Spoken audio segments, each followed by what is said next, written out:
성부와 성자와 성령의 이름으로 아멘.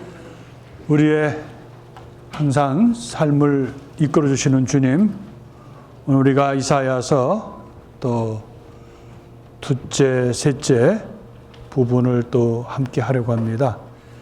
저희들에게 그 순환과 또 여러 가지 제국들 앞에서 흔들리는 이스라엘의 신앙을 저희들이 볼 수 있도록 은총 주시고, 그러면서도 항상 주님께 의지하고 살아가는 이스라엘의 신앙을 또 예언자들의 가르침을 또 우리가 배울 수 있도록 은총 주시고, 새 하늘과 새 땅 그리고 새 예루살렘 그 가르침이 사순절을 지내는 저희들에게 새로움으로 다가올 수 있도록 은총 주십시오.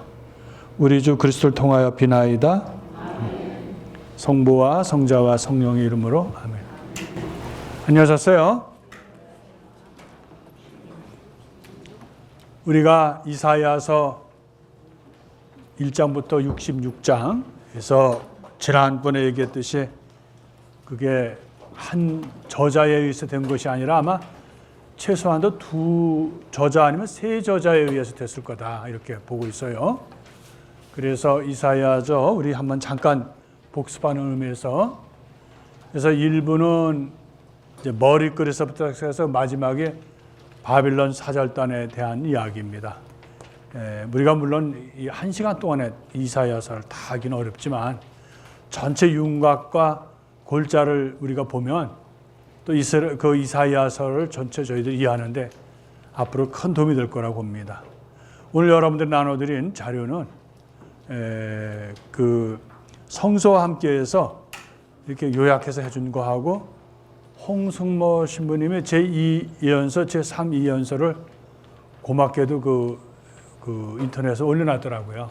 그래서 이거 웬일이냐 해서 거기다 했어요. 그래서 여러분들 시간 있으면 한번 그러시면 조금 좀 문학적으로 이렇게 좀 분석도 해놨어요. 그래서 한번 보시고, 그 다음에 이제 그 두 주제죠. 그리고 우리 카톨릭 사전에서 조금 보고요. 그래서 여러분들 이사야서, 그래서 1장부터 39장은 원래 이사야서가 살아생전에 아마 썼을 것이다, 이렇게 보고 있는 거죠. 지난번에 우리가 봤듯이 오늘은 이제 2부 40장에서 55장에, 그래서 여기에서는 우리가 보통 아마 바빌론 유배를 포함하지 않았겠냐, 이렇게 보고 있는 거죠.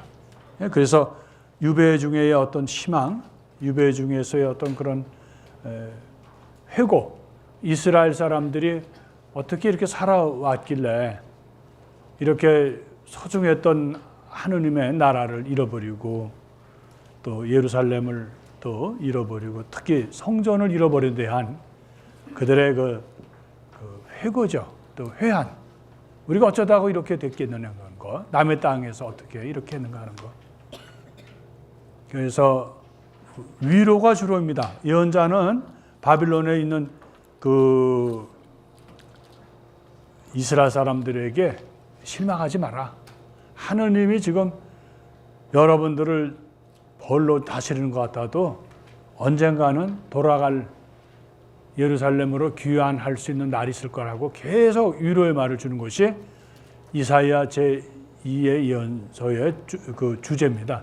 그러니까 우리가 크게 예루살렘의 이제 그 이사야서 1장을 보면 그 첫 일부를 보면 너희들이 그렇게 하면 멸망한다. 봐라, 이스라엘 북부 이스라엘도 하는 꼴을 봐라.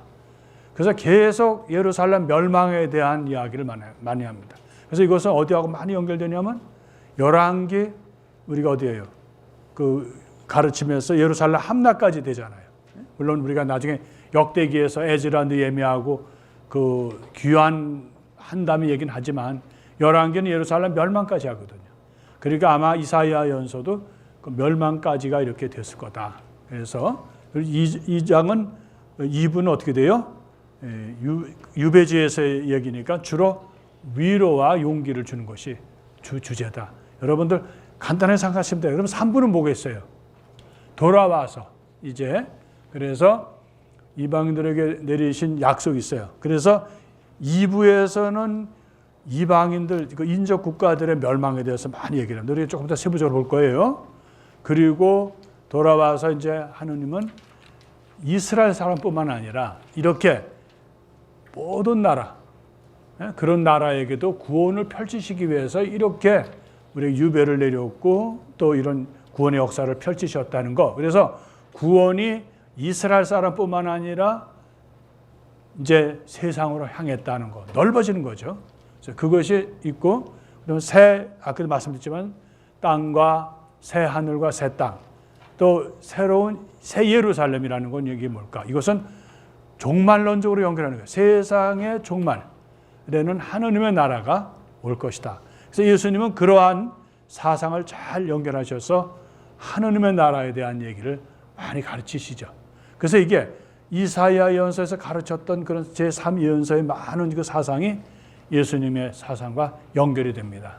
그래서 우리가 이렇게 성경을, 이사야서를 많이 이해를 하게 되면 성경을 많이 이해할 수 있고, 예수님께서 또 이사야서를 많이 인용하셨어요. 그러면은 이게 이제 그 성서와 함께라는 그 책에도 요약을 해서 좋은, 여러분 보실 때 좀 도움이 되도록, 그래서 1장 1절에 이사야가 요담, 아하스, 히즈키야, 또 나중에는 히즈키야까지 이렇게 해서 했던 왕들의 이야기를 나열했는데, 여기에서는 742년 기원전에서부터 시작해서 약 40여 년 동안 활동을 했다는 건데, 이 예언서 3예언서는 그 기간을 훨씬 넘죠. 그래서 그다음에 이사야 예언서는 아까 말씀드린 대로 바빌론 멸망 무렵인 기원전 550년에서 고레스 칙령 이르기까지, 이렇게 유배 기간에 이르기까지 있었다 하는 얘기를 전해주고요. 뭐 약 그 10년 동안 활동했다 그러는데, 이제 이거는 학자마다 틀리죠. 그 다음에 제3예언서는 아까 말씀드린 대로 귀환해가지고 예루살렘 성전에 이르기까지 이렇게 있었던 그런 이야기를 이제 해줬다는 얘기입니다. 그래서 여기에 유배 돌아온 다음 기원전 530년부터 510년까지 있는데, 여기에 해서 아마 이사야서를 전체를 묶었을 거다. 제1부, 2부, 3부를 누가? 그것은 아마 이사야 예언자는 아니더라도 그분이 갖고 있는 그런 이름과 그분이 갖고 있는 신화, 그분이 갖고 있는 이스라엘에 대한 그런 애정을 포함해서 아마 이것이 기원전 4세기에서 3세기에 아마 묶어서 지금 우리가 보고 있는 이사야가 됐을 거다. 이해는 하시겠죠? 예. 누가 했겠냐? 대답은 뭐예요? 몰라요. 왜? 우리가 안 봤으니까. 이사야의 활동시를 보면 유다가 바빌론에게 멸망당하기 전에 이스라엘 역사의 가장 암담한 시기였죠. 이스라엘이 어떤 암담한 시기였어요? 이집트라는 나라, 이스라엘은 항상 이집트라는 나라 영향을 안 받을 수가 없어요.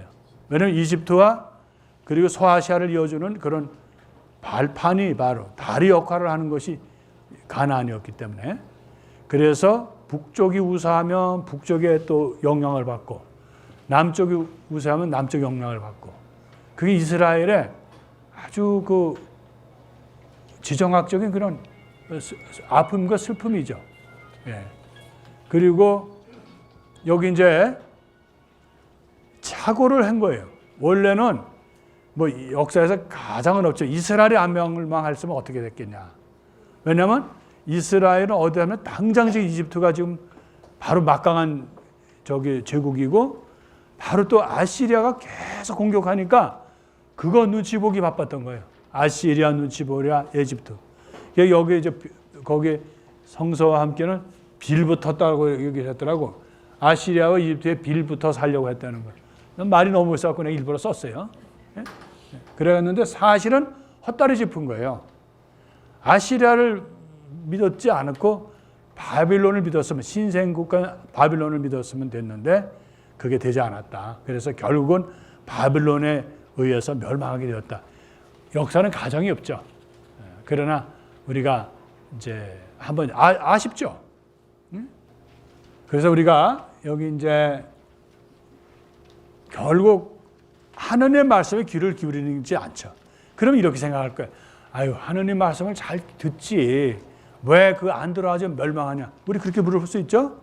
그런데 믿을 형편이 못 되는 거예요. 왜 당장 지금 그들이 위협하고 협박하는데 또 앞날이 어떨지도 모르니까 사람은 앞날을 모르기 때문에 불안하거든요. 지금 우리가 신앙도 마찬가지예요. 신앙도 우리가 말로는 하느님을 의지하고 하나님을 믿어야 되는데 당장 우리가 돈 문제가 또 항상 우리에게 대두되잖아요. 여러분들 여기 이민사회에서 지금 힘든 게 뭐예요? 돈 벌어야 되잖아요. 돈을 벌어야 되는데 때로는 내가 신앙생활 해야 되는 거 그건 좀 뒤로 하고 당장 돈부터 또 어떤 손해본 거 또 세금 내야 되는 거 뭐 하여튼 여러 가지 상황이 더 대두되는 것처럼 이스라엘 역사도 마찬가지예요. 우리가 지금 볼 때는 그 하나님께만 의지했으면 안 망할 텐데 그러는데 그렇지 않다는 거예요. 사람이 사는 현실이 우리를 발목을 잡는 거죠. 하느님 문제는 저쪽이고 지금 당장은 해야 되니까. 그래서 왕들이 하느님 말씀 잘 안 들어요. 그러면 지금 우리 입장에서만 생각하면 안 되고 우리가 지금 우리 현실도 마찬가지예요. 우리가 성당에서 계속 사순절 지내야 된다. 또 급기하고 기도해야 된다는데 기도하고 가만히 있을 수가 없는 걸 본당심은 다 잘 알아요. 여러분들이 기도 못하는 상황도. 그런데도 불구하고 그렇게 흔들리고 어렵고 여유가 없는데도 그래도 하나님 잡으려고 하는 그것이 신앙이라는 거예요. 완전한 신앙이 아니고 내가 그래 힘들고 어려워도 그래도 하느님께로 내가 의지해야 된다. 하느님께 의지해봤자라는 의심도 있지만 그래도 하느님께 의지한다는 거 그게 바로 신앙이라는 거예요. 갈등 속에서. 그러니까 여기서 그 하느님을 의지하지 않고 인간적으로 흐르고 나라 정세에 흘렸던 그런 상황 결국 이스라엘을 멸망의 길로 가게 했다는 이야기죠. 그래서 우리한테 큰 교훈입니다. 우리가 뭐 다 이렇게 가만히 들어놓아가지고 신앙생활 한다 얼마나 좋겠어요. 근데 그렇지 않잖아요. 우리가 땅에 발을 딛고 살아야 되는데 발도 이렇게 우리가 가만히 서 있을 때 모르게 걸어가면은 결국 인생은 한 발로 걷는 거 아니에요, 그죠? 여러분이 걸을 때 한 발이에요 이게. 이거 놓고 이렇게 걸으니까 그 얼마나 흔들거리겠어요. 그래서 엉덩이도 히툭히툭 걷고 그러잖아요. 그러니까 우리가 편안한 자세에서 신앙을 생각하면 안 된다. 내가 누구 믿고 용서하지 못하는데 거기다 대놓고 용서해라. 세상에 그 사람만큼 미운 사람 없잖아. 난 아주 그 사람 비워 죽겠는데 거기 대놓고 사람은 용서해야 돼. 용서해야지 되는 거야. 누가 몰라요? 그러니까 이사야서를 우리가 그런 뜻에서 이해를 해야 되는 거예요. 정세는 지금 어려워요. 굉장히 암울하고 어두운 정세에서 썼기 때문에 우리에게 큰 공감을 준다는 거예요. 흔들리고 갈등을 가지면서. 그래서 여기에 하느님께서는 계속 그럽니다. 내가 너희들 사막에서 이끌어줬지 않냐. 근데 왜 날 못 믿냐. 좀 제발 믿어라 하는데 결론은 뭐예요? 안 믿죠. 그게 신앙의 참 진수인 것 같아요. 차라리 AB식으로 하나님 다 믿어라 하면 믿으면 되는데 안 믿는다고요.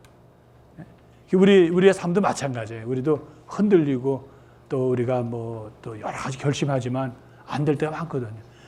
제일 중요한 건 그러면서도 하나님을 선택하려고 노력하는 거. 그게 중요하다는 거 잊지 마시고요. 그래서 여기서 이사야서의 마지막 그런 주제는 뭐겠냐. 이렇게 국제적으로 어렵고 흔들리고 또 유배를 떠나고 또 유배에서 돌아오고 하는 데서 마지막에 그 66장까지의 여기서 얘기는 하느님 나라가 이제 새로운 예루살렘 또 새로운 성전이 이제 도래한다. 에제키엘서도 마찬가지잖아요. 그 환시를 통해서 묵시문학을 통해서 뭘 보냐면 이제 이 지금 지상에 있는 그런 예루살렘 막 죄로 얼룩지고 또 폭력으로 얼룩지고 역사적으로 뒤죽박죽된 그런 예루살렘이 아니라 이제 정말 그 모든 것이 평화로운 그런 걸 다 지나간 평화의 예루살렘이 오겠다.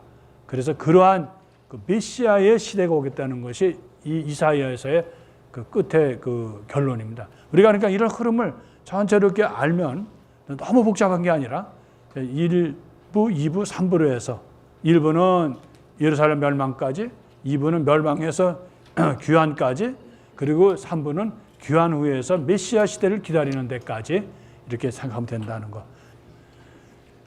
여기 이제 특히 전반전에는 이스라엘이 굉장히 힘들었던 것이면은 주변의 강대국이에요. 강대국에서 특히 아시리아가 제일 바빌론 여기 나오죠. 바빌론, 아시리아. 이 블레셋인데 이 공동문 블레셋이면 필리스티아라고 지금 나오죠. 그다음에 모압, 다마스커스와 에프라임, 이디오피아, 이집트. 여기 지금 표기는 제가 그대로 놔뒀어요. 지금 새 번역 표기하고 달라요. 이건 공동 번역의 표기인데 우리가 명칭에 대해서 너무 예민하지 말고 이건 이렇게 쓸 수 있고 저렇게 쓸 수 있다고 좀 여유를 가지셔요. 예. 그래서 여기 말은 그거예요.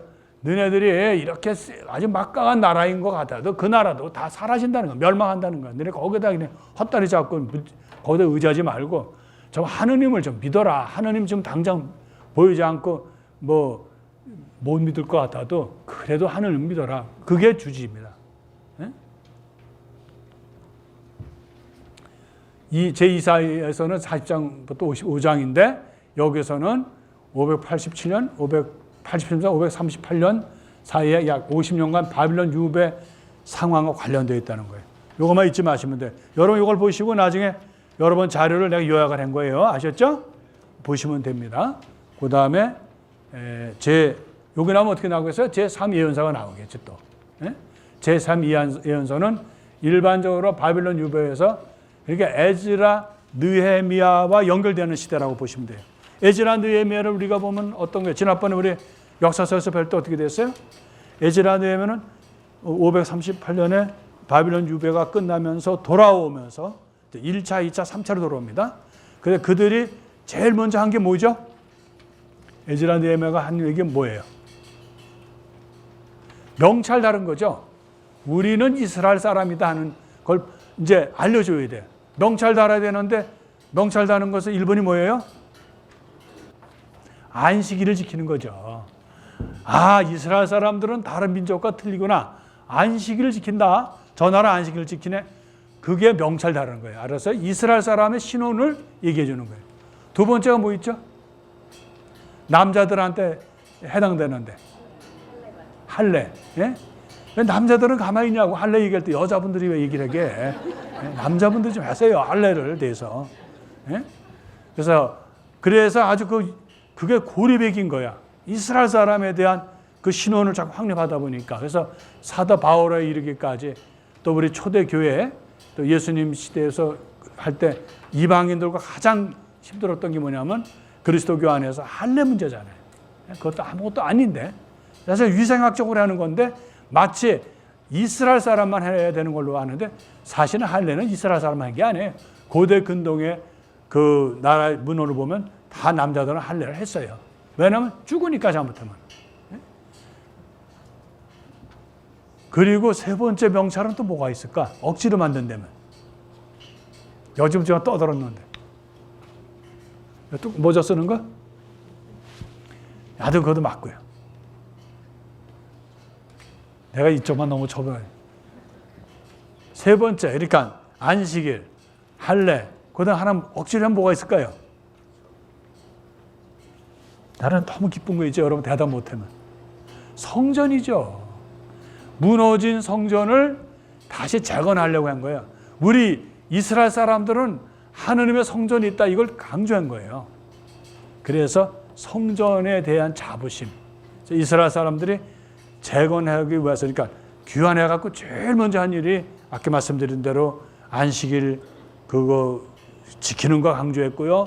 할례하라고 그랬고 그리고 에즈라, 느헤미야가 주로 한 것이 예루살렘 성이 다 허물어졌잖아요. 그걸 재건하고 거기에 예루살렘 성전을 재건하는 거예요. 이제 재건하는 아주 새로 세우는 거죠. 근데 결론적으로 지난번에 말씀드렸지만 그 성전 재건 운동이 잘 됐어요, 안 됐어요? 지금 제 3.24 얘기하면서 말씀드린 거. 잘 됐어요, 안 됐어요? 안 됐죠. 잘 되면 원래 재미가 없어요. 왜? 안 돼야 얘기가 된다고요. 왜 안 됐어요? 바로 포용력이 없기 때문에. 우리 종교가 제일 무서운 게 뭐냐면 옹졸한 거예요. 여러분들 우리 종교 어떤 때 보면은 지금 우리가 이 종교 안에서 여러분 넓은 것 같죠? 종교가 잘못되면 아주 옹졸해서요. 밴댕이 속보다 더 좁게 돼요. 아무것도 아닌 것 같고 뭐 자기네가 정통성이니 어쩌면서 그걸 붙들고 그런다고. 그 우리가 바리사의 사두가이만 얘기할 게 아니라 오늘날 우리 종교인들도 마찬가지예요. 종교인들이 제일 멋있는 거는 너그러움이고 포용력인데 그것이 안 될 때는 힘들어요. 왜 그러냐면 바로 예루살렘으로 돌아왔던 에즈라, 느헤미야 또 바벨론에서 돌아왔던 사람들과 그곳에 남아있던 그 사람들과 특히 사마리아 사람들과의 갈등이 있었어요. 왜? 너희들 작것들하고 일을 같이 안 해. 우리만 정통이야. 그렇게 해가지고 항상 종교는 정통성을 얘기합니다. 너네는 안 돼. 너네가 어떻게 감히 우리하고 그래. 그래가지고 사마리아인들을 배척하는 바람에 거기서 갈등이 생기고 해서 결국 성전을 저도 시원찮게 졌습니다. 그래서 성전을 따질 때 에즈라, 느헤미야 성전은 몰라요. 헤로데가 지어준 성전은 나오는데 에즈라, 느헤미야가 짓긴 졌다 그러는데 어떤 모양인지를 안 나오는 거예요. 그러니까 여기서 제3예언서가 쓰여질 당시에는 그런 와중에 역사적인 배경이 있었다는 거. 우리가 지난번에 역사서 배우면서 여러분 에즈라, 느헤미야 역대기 학원의 것을 여러분들 잠깐 생각을 하셔야 돼요. 예, 다 연결이 되어 있습니다. 그러면은 이제 우리에게 주제 중에 하나가 지금 여러 주제가 있는데 그걸 우리가 다 할 수는 없어요. 그러나 전체를 묶어줄 수 있는 게 그 야훼의 종에 대한 얘기가 이사야서에는 유독 많았는데 여기서 1장부터 39장 일부죠. 거기에는 9번 나오고 그 다음에 40장부터 55장에는 21회가 나옵니다. 여러분 자료 다 드렸어요.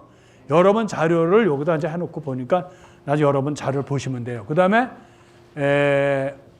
56장부터 66장은 10회. 그럼 제일 많은 데가 어디예요? 제2부에 많다는 거예요. 40장부터 55장에 야훼의 종이 많다는 거예요. 근데 야훼의 종에서도 오늘 우리가 해야 될 건 순환받는 야훼의 종에 대한 이야기예요. 우리가 좀 다시 보자고요. 예. 그러면 야훼의 종이라는 게 뭐냐? 이게 학적으로 굉장히 어려워요. 근데 많은 경우에는 이스라엘 사람들을 얘기하는 거다. 이렇게 얘기합니다. 그래서 거기에는 여기 41장부터 쭉 44장, 또 45장, 48장이 나오는 거 여러분 나중에 참고해 주시면 돼요. 네. 그 다음에 이스라엘과 함축적인 이게 아마 이스라엘 직접적인 얘기는 안 했어도 아마 이스라엘이라는 나라를 얘기했을 것이다. 함축적 의미가 있는데 거기도 이렇게 42장, 43, 49장, 54장에 있다는 거예요.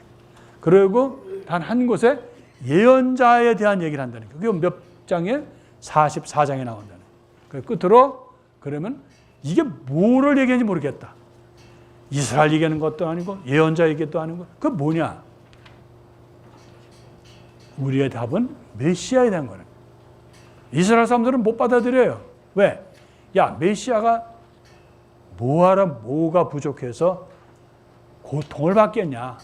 그건 메시아가 아니다. 할 일이 없어서 메시아가 고통을 받고 의도 터지고 매 맞고 사람들로부터 모욕당하겠느냐? 이렇게 나옵니다. 그러나 이게 너무나 놀라운 거는 이 정체불분명한 이것이 예수님하고는 너무 맞는다는 거예요. 이스라엘 사람들은 받아들이지 않지만 뭐 짜놓은 것처럼 이렇게 딱딱 맞는다는 거예요. 예수님께서 하나님의 뜻이 이루어지기 위해서 이렇게 한다라고 몇 차례 말씀하셨는데 제자들도 처음에 못 알아들었어요. 그게 무슨 말인지. 예수님 막 맞고 그럴 때 다 도망갔잖아요. 주님의 종 첫째 노래를 보면 이제 여기 또 주님의 종 둘째 노래 이게 네 번째 네 있죠. 그죠? 주님의 종 첫 번째는 42장, 주님의 종 둘째 노래는 49장, 또 주님의 종 세 번째는 50장, 마지막으로 주님의 종 넷째 노래는 52장이니까 아까 우리가 두 번째 달라. 두 번째는 40장부터 55장이니까 야훼의 종에 대한 거. 지금은 이제 야훼란 말을 웬만하면 쓰지 말자. 왜냐면 이스라엘 사람들 야훼란 말 안 쓰거든요. 그러니까 지금 세 번역에는 다 뭘로 바꿨어요? 주님으로. 예? 주님으로 바꿨어요. 그래서 주님의 종. 근데 원래 그거는 야훼의 종입니다. 그래서 주님께서 말씀하셨다 구약에 있는 건 전부 야훼께서 말씀하셨다라는 것을 이스라엘 사람들도 회피하니까 주님이라는 야훼란 말을 잘 안 쓰니까 아도나이라는 그 말로 바꿨었어요. 우리도. 그래서 원래 이스라엘 유대인들도 쓰기 싫어하는 걸 우리가 굳이 또 야훼 그룹이 있겠냐 그래서 바로 우리가 주님으로 바꿨습니다. 더 로드로 바꿨죠. 예? 야훼. 근데 원 그 성경은 야훼입니다. 아셨죠? 그러니까 야훼의 종이나 주님의 종이나 같은 말이에요. 예. 그래서 공동 번역에는 그냥 그대로 야훼의 종이에요. 예. 여러분 그것을 싸우지 말아요. 야훼와 주님 누가 더 세냐? 그런 거 싸우면 안 돼. 아셨죠? 예. 그런데 가만히 보면은 여기 42장이니까 40장부터 55장까지니까 여기에 그 두 번째 제2부의 거기에서 주제가 그 야훼 종의 노래다 하는 거예요. 그리고 거기서도 순환에 대한 얘기는 여기 세 번째고 네 번째라는 거예요. 우리가 이제 볼 거예요. 다시 이제 더 정밀하게 들어가는 거예요. 그러면은 이제 위로의 말씀이 있어요. 이거는 뭐예요? 이거는 이스라엘이 이제 바빌론에서 돌아와서 너무 이제 모두 흩어졌어요. 다 폐허가 되고 희망은 없어요. 그래서 하나님은 위로를 주시죠. 그래서 여기 그 다음에 60장에 보면 이제 그 나머지 이제 그 야훼종 외의 주제 중에 그 다음에 60장이 벌써 56장부터니까 세 번째죠, 그죠?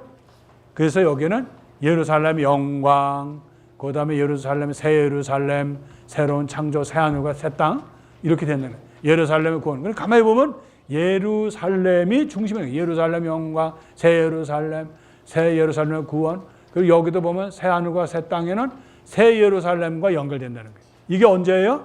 제3부 56장부터 66장. 그죠? 그럼 이제 주님의 종 첫 번째 노래를 보면 우리가 다 볼 수는 없고요. 그래서 여기에서 그 첫째 종의 얘기를 잘 들어보면요. 그는 내가 붙들어주는 이 내가 선택한 내 마음에 드는 이다. 혹시 이 얘기를 들으면 혹시 성경에서 복음에서 떠오르는 대목 없어요? 우리 교우들 하도 성경 떠들어가지고 많이 아실 텐데 이제는 아신 말도 한데 귀가 더덕이 나가지고 아유 이제 그 얘기는 이제 내가 알고 말 거 이래가지고 한 번 더 세례받는 때하고 또 언제 있어요? 타볼산에서 하잖아요. 모습 바꾸실 때 내가 사랑하는 아들 너는 그의 말을 들으라 그러지 않아요? 또 이럴라 그러시지? 우리 거기 없어서 몰라요. 이럴라 그러시지? 네? 네.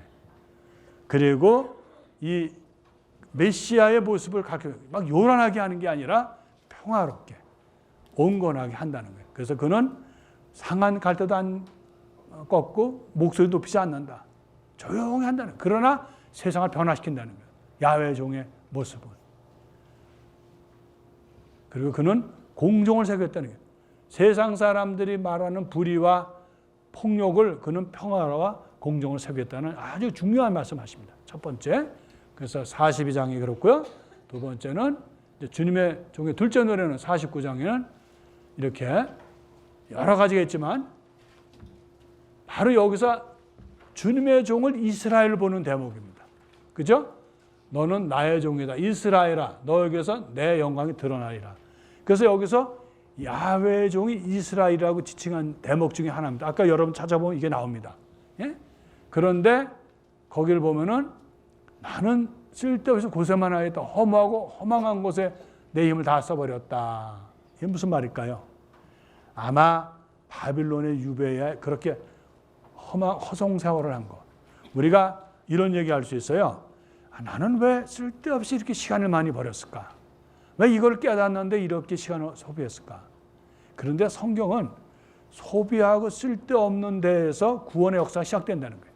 많은 사람들은 의미가 있고 내가 하는 일이 다 이렇게 계획대로 돼야 좋아하는 건데 인생이 그렇지 않다네. 때로는 내가 다 잃어버린 것 같고 쓸데없는 것 같고 헛고생한 것 같은 쓰레기 같았던 그 버렸던 거기에 구원의 역사가 있다는 거예요. 그래서 결론은 하나님께서는 나의 삶에서도 버릴 게 없다는 거예요. 많은 사람들은 난 쓸데없이 고생만 해서, 나는 쓸데없이 시간만 보내서 그렇게 얘기하지만 신앙을 갖고 있는 사람은 그렇지 않다는 거예요. 왜? 내가 버린 것 같고 쓸데없고 아무 의미 없고 내가 고통받고 내가 왜 찌부러지고 그래도 그 안에 이미 하느님은 나의 구원의 역사를 써놓으신다는 거예요. 그래서 우리는 항상 겸손해야 돼요. 내가 자신 있고 내가 의미가 있다고 생각하고 내가 영광스럽고 남에게 드러나 보이는 것만 구원의 역사일까? 아니라는 거예요. 이스라엘도 마찬가지예요. 이스라엘도 언제가 가장 쓸데없어요. 광야에서 그 사람들이 이리 옮기고 저리 옮기고 정신이 없었습니다. 40여 년 동안. 근데 그것이 구원의 역사의 바탕이 되었다는 거예요. 예언자들은 40여 년의 것을 굉장히 소중한 그런 그 바탕으로 삼습니다. 그러니까 우리도 사는 데 있어서 내가 인간적으로 계산해서 이건 의미가 있다, 이거는 보람이 있다 해서는 안 된다는 거예요. 매 순간에 다 사실 보람이 있다는 거예요. 우리가 그렇게 결정하는 것뿐이지. 그런데 여기에 쓸데없이 고생만 했다라는데 이것이 바로 이것으로부터 구원의 역사가 이루어진다니까 우리는 항상 생활 속에서 긍정적이어야 돼. 내가 시시하고 아무것도 아니었고 때로는 심지어는 남을 미워하고 뭐 이건 뭐 서로 등을 보이고 미워했던 역사도 지내놓은 것도 소중한 나의 구원의 역사가 된다는 거예요. 심지어는 내가 성당도 안 나가고 냉담 시절도 있을 수 있어요. 예? 여러분도 냉담해라 그 뜻은 아니에요. 오늘부터 나는 냉담하고 말 거야. 그러시면 안 돼요. 예? 그러나 내가 죄 중에 있었을 때 내가 정말 하나님을 버리고 내가 이렇게 어둠을 체험한 것도 사실은 구원의 역사라는 거예요. 그러니까 여러분들은 그러한 것을 다 알 수 있는 것이 우리가 소중한 신앙의 그런 결실이라는 거예요. 내가 신앙이 있다는 것은 다른 어떤 것과 비교될 수 없는 소중한 선물이라는 거예요. 그래서 여기에 이제 소명을 줍니다. 내가 나의 종이 되어 야곱의 지파들을 다시 일으키고 이스라엘의 생존자를 돌아오게 하는 것만으로는 충분하지 않다. 나의 구원의 땅 끝까지 하도록 나는 너를 민족들의 빛으로 세운다. 여기서 첫 번째는 이스라엘 사람을 얘기할 수 있지만 다시 말하면 메시아를 얘기하는 거예요. 메시아는 이스라엘에게만 구원되는 것이 아니라 바로 온갖 고통과 또 헛수고를 했던 이스라엘 사람들을 그걸 중심으로 해서 바로 전 그 세상으로 나간다 이런 뜻이 됩니다. 그래서 바로 얼핏 보면 이스라엘이지만 이스라엘은 메시아를 의미한다는 게 주님의 종 셋째 노래 여기 보면 이제 여기서부터는 완전히 순환이 되고 우리 사순절을 보내고 또 성주간을 이제 맡고 있는 우리에게는 큰 이건 꼭 그 묵상하는 자료잖아요. 여기 보면은 주 하나님께서 내게 길을 열어주시나니 나는 거역하지도 않고 뒤로 물러서지도 않았다. 나는 매질하는 자들에게 내 등을 수염을 잡아 뜯는 자들에게 내 뺨을 내뱉었고 모욕과 수모를 받지 않으려고 내 얼굴 가리지 않았다. 여기서 수염이라는 말은 무슨 말일까요? 아마 하나님의 어린 양, 어린 양에 대한 그 이스라엘 사람은 특별한 애정이 있습니다. 그래서 아마 이 수염이라는 게 양의 그 모습이 아니겠냐. 그래서 항상 이스라엘 사람들은 어린 양과 연결된다는 거예요. 그리고 도살장으로 끌려가는 어린 양과 같다라고 얘기하잖아요. 여기에 보면은 그러나 나는 이렇게 수모를 당하고 내가 쓸데없이 고통하고 아무 의지가 없는 나인 것 같지만 그러나 하느님은 나를 지켜주신다. 다른 사람은 나를 부끄럽게 하지만 하느님은 나를 부끄럽게 하지 않으신다. 아마 우리 신앙인들이 갖는 가장 큰 보루일 거예요. 그게요. 가장 큰 우리의 아주 든든한 거죠. 내가 지금 때로는 용서 못하는 마음이 있어요. 우리 사람 살다 보면 여러분 제일 고통 준 게 하나가 용서 못하는 마음, 분할 마음이죠. 나는 근데 갈등을 갖고 내가 또 신앙인인데 예수님은 나를 위해서 모든 거 버리라고 용서하라는데 내가 용서가 안 되는 걸? 그러한 마음을 갖고 있는 그 자체도 사실 우리가 큰 그 구원의 이야기라는 거예요. 그게 있어가지고 나중에 용서가 얼마나 소중한지를 배우거든요. 그래서 여기에 이 하느님의 순환받는 종은 바로 하느님이 모든 거다. 이건 예언자들도 했던 얘기거든요. 예언자들도 항상 이루어요. 왜냐하면 다수의 예언자를 둘러싸고 있는 사람. 예언자는 혼자라고. 근데 예언자가 가장 믿는 건 누구예요? 하나님이죠. 하나님을 의지하지만 인간적으로 어렵죠. 왜냐하면 다른 사람 다 손가락질하고 욕하고 죽이려고 하니까. 주님의 넷째, 이 노래도 보면은 잘 들어오면은 이거는 아주 더 성숙된 고통의 모습이에요. 예? 우리가 그 사람 모습에서 그 순환받는 종의 모습이 너무너무 인간 같지도 않아서 그 사람에게는 무슨 뭐 내놓으라고 할 수 있는 풍채도 없다는 거예요. 여기 나오잖아요. 예? 그 사람 모습은 사람 같지 않게 망가지고 그 자타가 인간 같지 않게 망가져 많은 이들을 그를 보고 즐거워. 얼마나 비참했으면 즐거워했다. 얼굴 돌린다는 거예요. 예? 그리고 거기 뭐예요? 많은 풍채도 그렇게 울어볼 만한 풍채도 없고 위험도 없고 우리가 바랄 만한 모습도 없다는 거예요. 초라하다는 거예요. 그리고 사람을 멸시받고 배척당한 그는 고통의 사람, 병고에 익숙한 이였다. 이런 얘기를 합니다. 사제들이 나중에 늙으면 외롭지 않아요. 쓸쓸하잖아요. 인간적으로 그럴 수 있어요. 근데 사제생활을 잘한 사람들은 오히려 그러한 삶을 더 감사한다고. 왜냐하면 외롭고 소외된 속에 거기에 바로 하느님의 진정한 사랑이 있기 때문에 그래요.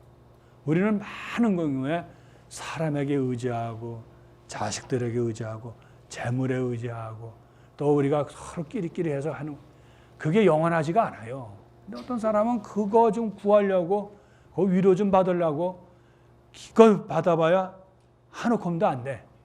그걸 가지고 또 위로를 받으려는데 우리가 신앙인은 나중에 우리가 인간적으로 병들고 뭐 얼굴이 형편없고 이렇게 그 순환받는 모습이지만 그러나 그 안에서 줄기차게 갖는 기쁨은 뭐냐면 하나님과 함께 한다는 거예요. 예언자들도 그랬고 순환받는 종의 모습도 그러니까 우리가 여러분들 여기서 너무 사람들에게 정을 구하려고 하지 마셔요. 예? 너무 내가 우리 자식들에게 너무 의지하면 어떻게 돼요? 코뼈 부러져요. 자식들한테 너무 의지하는 사람 다 망할 놈, 망할 니은 내가 어떻게 너 길렀는데 그거밖에 안 나오고 근데 아예 기대를 안 하면 되는 거예요. 그래 너네들은 내가 이만큼 길러줬으니까 너희들은 잘 살아. 내가 행복한 게 나의 행복이다. 그럼 되는데 거기다 덕 좀 보려고 그러면 큰일 난다는 거예요. 덕 절대로 보시면 안 돼요. 자식들이 덕 본다고 해서 줄 거 하나도 없어요. 여러분들 황창현 씨도 그런 얘기했지만 저도 동감입니다. 우리 이민사회에서 한국 사람들만 유독 자식들에게 너무 기대를 걸어. 자식들은 그냥 길러준 그것만 해줘도 참 내가 주님의 이름으로 또 주님의 도움으로 이렇게 길러준 거면 다행이다. 그러면 끝인 거예요. 자식들에게 도움 받으려고 요만큼도 하면 큰일 나요. 성서 공부하신 분은 그것만 하셔요. 절대로 걔네들한테는 얘네들 왜 나를 도와주려고 그러지? 참 이상하다. 그렇게 생각하시면 바로 성공하시는 거예요. 그래서 여기 정말 이 주님의 종은 또 길어요. 52장, 53장이 이어집니다. 그런데 놀라운 거는 여기 신학은 그가 그렇게 병고를 메고 갖고 얻어맞고 찔리고 하는 모습을 사람들은 야, 저 사람 잘못했으니까 저가 비참하니까 모자라니까 욕을 했는데 가만히 보니까 그 사람이야말로 메시아로서 우리의 죄를, 우리의 병고를, 우리의 아픔을 대신 짊어지기 위해서 그랬구나 하는 걸 안다는 거예요. 여기 야훼의 종의 네 번째가 굉장히 깊은 신학이 있습니다. 그가 고통받는 거는 그 사람 잘못이 아니라 우리의 병고, 우리의 죄, 우리의 그런 아픔을 대신해주기 위해서 그렇다는 거. 여기가 그는 우리의 병고를 메고 갔고 우리의 고통을 짊어졌다. 그런데 우리는 그를 벌받는 자, 하늘께 매맞는 자, 천대 받는 자로 여겼다는 거예요. 그러나 그가 찔린 것은 우리의 악행 때문이고 그가 으스러진 것은 우리의 죄악 때문이다. 놀라운 신학이 있습니다. 이 안에. 그리고 여기 보면은 그러나 도살장에 끌려가는 어린 양처럼 털 깎는 사람 앞에서 전혀 반항하지 않았다는 거예요. 잠잠고 있었다. 어미 양처럼 그는 자기 입을 열지 않았다라고 얘기합니다. 그리고 10절에 보면 그러나 그를 으스러뜨리고자 하신 것은 주님의 뜻이었고 그분께서 그를 병고에 시달리게 했다. 여기서 우리가 무엇을 볼 수 있냐면 유대인들은 이걸 못 찾아요. 왜 메시아가 고통을 겪어야 하고 왜 메시아가 영광이 아니고 왜 이렇게 처참하게 해야 되는지는 모릅니다. 그래서 이스라엘 사람들은 전의 자신을 얘기하는 거야. 이게 우리 자신 얘기하는 거지. 그래서 우리가 유대인들에게 학대를 받았고 끌려가고 가스실에서 죽고 그랬다고 그랬는데 그래도 이게 단수로 나오거든요. 복수가 아니고 너희들이라 그러지 않고 바로 그라는 것 때문에 이스라엘 사람들도 유대인들도 곤혹스러워. 이게 어떻게 해석해야 되는지. 이 사람 과연 누구냐? 근데 놀라운 것은 그리스도교인들에게는 너무나 자연스럽게 그리스도께서 잡혀서 마태복음의 순환의 것을 보면 두드러 맞고 매 맞고 모욕당하고 또 찔리고 그대로 맞는 거예요. 이게 너무나 맞는 거예요. 그래서 우리는 자연스럽게 이게 너무 시대적으로는 너무 나 있지만 예수님은 바로 하느님의 아드님으로서 메시아로서 순환받는 그런 것으로 이렇게 하셨다라는 게, 그래서 우리가 성주간 때 그 복음, 우리 순환 복음을 읽을 때 이것이 꼭 독서로 나오잖아요. 우리 마태복음도 마찬가지고. 그 다음에 이제 우리가 1, 2, 3, 4 순환 아니 그 야훼의 종에서 3, 4는 고통받는 순환받는 그런 야훼의 종이다 이렇게 우리가 배우고 있어요. 그리고 나머지 이제 뭐예요? 3부 이야기죠. 57장이 벌써 55장을 넘어가잖아요. 그죠? 그럼 57장은 벌써 위로의 말이라는 거예요. 그 위로의 말은 여기 보면은 이제 귀환의 얘기를 하는 거예요. 이제 내가 너희들을 이제 돌아오게 하겠다. 너희들이 돌아와서 이제 하나님의 포도밭을 가꾸게 하겠다. 표현을 저렇게 여러 가지 보면 하나님의 포도밭이 뭐예요? 으스러지고 다 흐트러지고 상처받았던 이스라엘을 이제 포도밭을 이스라엘 사람 말하는 거거든.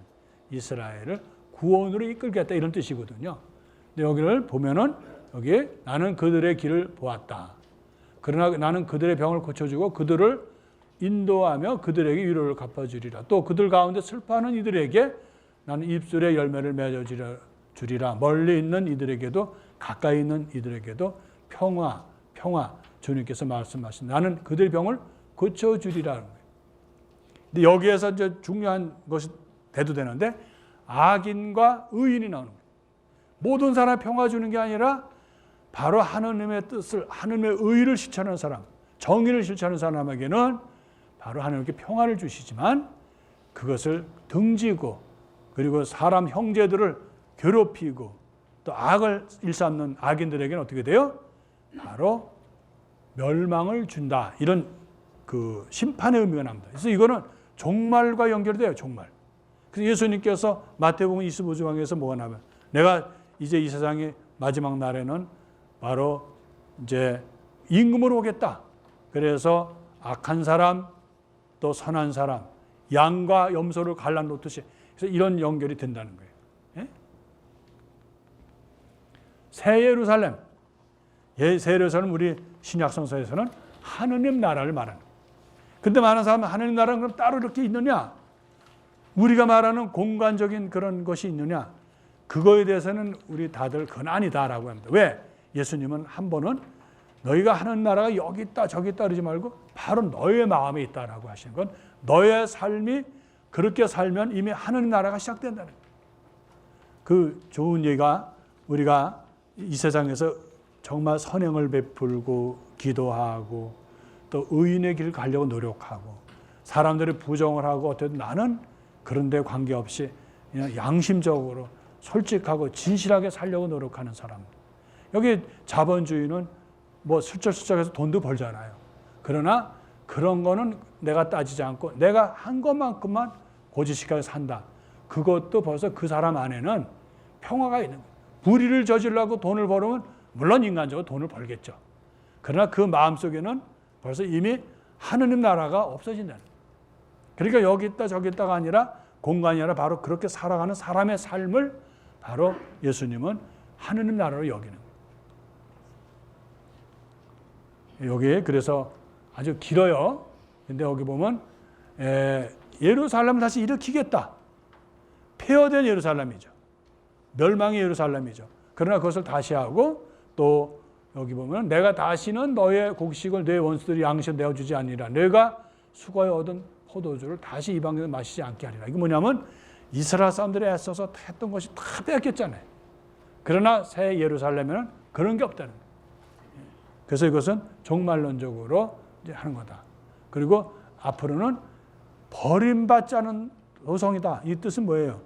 이제는 정말 수치스럽게 바빌론에 의해서 다 망가지고 거기 있는 거 다 빼앗기고 예루살렘 성전에 있던 그거 다 빼앗겼던 그런 수모를 이제 회상하면서 그런 일이 이제 없을 거다 하는 얘기입니다.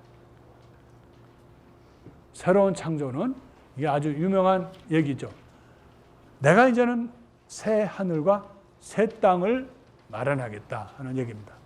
이것은 바로 하느님 나라를 말하는 거거든요. 우리가 지금 말하고 있는. 그래서 바로 구원된 사람들, 의를 실천한 사람들이 가는 곳을 말한다는 거예요.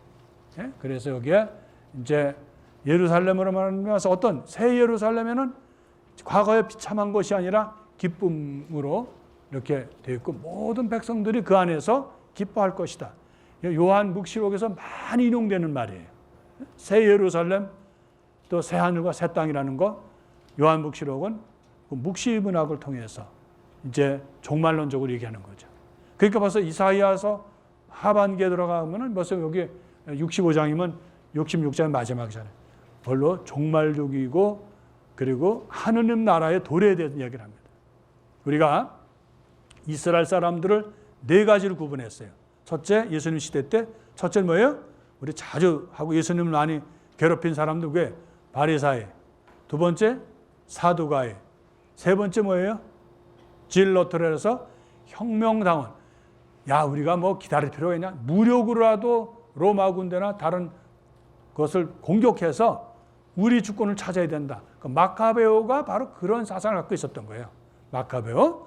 그래서 그 혁명당원이라고 하죠. 보통 우리가 이제 번역을 여러 가지로 하지만 열혈당원, 혁명당원인데 그렇게 무력으로라도 하느님 나라를 성취해야 된다 하는 거. 여러분 옛날에 한동훈 우리한테 해방신앙 여러분 기억나요?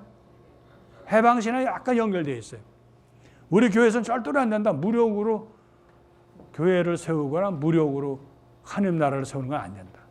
그러니까 질럿 그 혁명당원과 같은 얘기예요. 불행하게도 보브라는 그 레오나르도 보브라는 신부가 그거를 또 주창을 해서 남미에서 또 굉장히 이게 돼가지고 우리 교회를 또 한번 흔들어 놨어요. 예? 여러분 기억나시죠? 예. 근데 지금 많이 이제 수그러지고 우리는 평화로서 절대로 무력으로 해서는 안 된다 하는 얘기를 했고요. 그래서 거기에 바로 네 번째 되는 사람들. SNS라 해서 경건파라 그래. 경건주의자. 그것은 대개 사회 부근에서 하느님 나라가 곧 올 것이다. 우리는 하느님 나라 오는 것을 준비하고 성경을 읽고 선행을 하고 같이 기도하고 같이 공동사업을 해야 된다고 해서 쿰란 공동체를 했던 것이 그 예 중에 하나입니다. 근데 여기에 가만히 들여다보면 그건 하느님의 나라에 대한 거, 하느님 나라의 도래에 대한 얘기를 많이 하는 거 보면 종말론적인 사상이 많다는 거예요. 예? 그래서 우리 예수님께서도 하셨지만 다니엘서도 이미 종말론적인 거, 또 스가랴서도 그렇고요. 그래서 몇 군데가 있고 우리는 이제 우리 신약성서에서는 요한 묵시록이 그 예죠. 그래서 종말론적이면서도 바로 하느님 나라의 도래에 대한 이야기를 하는 거죠. 그 여기 이제 너무 있는 거 우리 잘 알고 있는 거 늑대와 새끼 양이 함께 풀을 뜯고 사자가 소처럼 여물을 먹으며 뱀이 흙을 먹이로 삼으리라. 나의 거룩한 산 어디에도 그들은 악하게도 패덕하게도 행동하지 않으리라는 말에 폭력이 없다는 거예요. 글쎄 우리가 사자가 풀을 먹게 되면 참 뭐 사슴이나 뭐 잡아먹을 일 없겠죠, 그죠? 초식동물은 남을 잡아먹지는 않잖아요. 자편을 먹어도. 그러니까 다 온순한 거, 종말론적으로는 폭력이 없다는 거예요. 불의가 없다는 거죠. 남을 죽이거나 전쟁이나 이런 거 없이 영원한 평화가 있다 하는 얘기거든요. 이제 끝으로 예루살렘 구원에 대해서 나옵니다. 도성에는 들려오는 요란한 소리는 뭐냐? 다들 이제 돌아와서 이스라엘 사람들이 다 지치고 유배에 돌아와 가지고 이제는 다 그런 고통과 어려움, 또 제국들의 그런 폭력, 전쟁, 또 불의, 여러 가지 인간의 그런 것에서 이제 돌아온다는 거예요. 돌아온 사람들이 갖는 평화가 있다. 그들은 기쁨이 넘친다는 거예요. 그리고 여기에 보라내가 예루살렘의 평화를 강물처럼 끌어들이리라.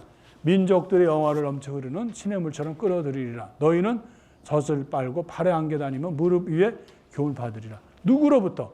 하느님의 보호를 받는 하느님의 나라가 있겠다는 뜻이 되거든요.